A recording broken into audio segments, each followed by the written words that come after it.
Hello everyone, it is Dave Reddick. It is middle of February here, 2026. It is way too cold to be walking dogs and shooting videos right now. So I'll just wear the hat and talk to you about what's going on in Canadian real estate.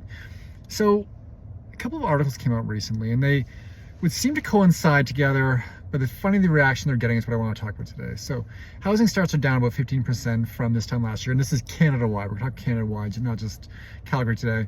At the same time, Canadian Real Estate Associations come out with sales from January that are way down. And it could be something as simple as the fact that they've had some crazy weather in Ontario, and if Ontario's down double-digit sales, the whole Canadian real estate's down. But those things would make sense, right? Resales are down, so housing starts are down.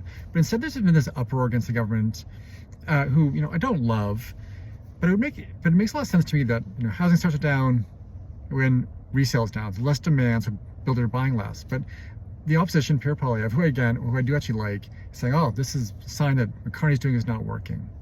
But is that the case, really, right?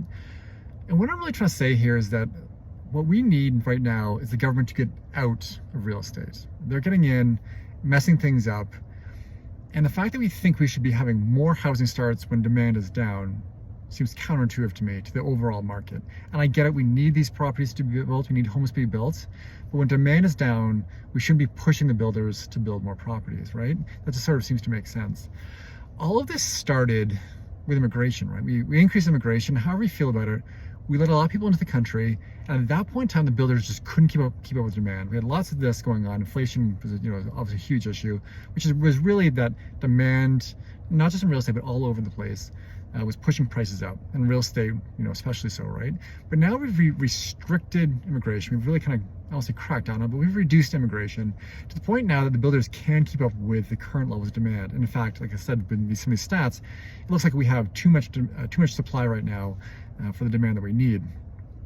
So the point of this video is to say, let's really have a conversation about what we should be doing with housing. And right now, when demand is down, it's not time to be increasing supply, not time to be pushing developers into making more places. This is where we get into a lot of trouble.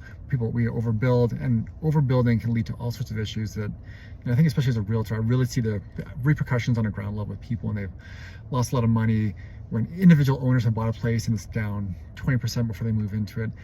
We want to avoid that sort of stuff. So we really want to work on the supply and demand. So right now, housing starts are down, that's fine. We don't need to be cutting more taxes. I always think it's making life easier for developers to build in certain places is a good idea. Less bureaucracy is a good idea, but really that shouldn't be at the forefront of our conversation right now. We need to be kind of having a very practical conversation. Demand is down, so supply is going to be down. As supply starts to pick up, the demand can pick up as well, or as demand picks up, supply can pick up as well. But those two should go hand in hand, and we shouldn't have them uncorrelated. If you have any thoughts on this or any questions on this one, feel free to reach out. It's a bit more of a controversial topic than I normally take on, but it is an important one that I think we need to really address these days. Hope you're all doing well, staying warm. Talk to you all soon. Bye.